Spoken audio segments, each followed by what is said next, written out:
સુરતમાં કે ડિવિઝનમાં એસીપી તરીકે ફરજ બજાવતા બીએમ ચૌધરી સામે આખરે ગુનો દાખલ કરાયો છે। તેમણે 1993માં પીએસઆઈની પોસ્ટિંગ મેળવવા સમયે ઓબીસી હોવા છતાં એસટીનું જાતીય પ્રમાણપત્ર મૂક્યું હતું, જે મામલે ઉમરા પોલીસમાં સમાજ કલ્યાણ વિભાગ દ્વારા ગુનો દાખલ કરવામાં આવ્યો છે। ગુનો દાખલ થતાની સાથે જ એસીપી ભૂગર્ભમાં ઉતરી ગયા છે, જેમની ઉમરા પોલીસે શોધખોળ હાથ ધરી છે। एसीपी बीएम चौधरी ने राज्य पोलीस वडाए 21 મે બુધવારે ડિસમિસ કરવાનો હુકમ કર્યો હતો। एसीपी बीएम चौधरी વિરુદ્ધ જાતિના ખોટા પ્રમાણપત્ર આધારે નોકરી અને બઢતી મેળવવાના મામલે ઉમરા પોલીસ સ્ટેશનમાં ગુનો નોંધાતા પોલીસ વિભાગમાં ભારે ચકચાર મચી છે।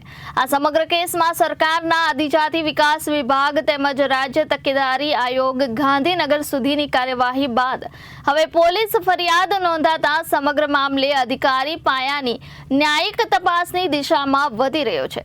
આ સમગ્ર મામલો 7 જાન્યુઆરી 2021ના રોજ શરૂ થયો હતો, જ્યારે આદિજાતિ વિકાસ ટ્રસ્ટ ગોધરાના પ્રમુખ પ્રવીણભાઈ પારગી દ્વારા ગુજરાત તકેદારી આયોગ ગાંધીનગર સમક્ષ લેખિતમાં ફરિયાદ કરવામાં આવી હતી।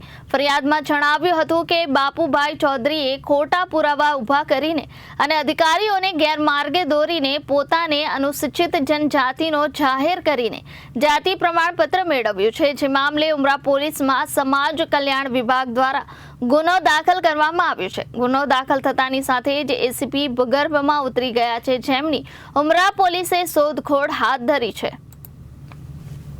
Reporter Arvind Rathod, Janadesh News, Surat.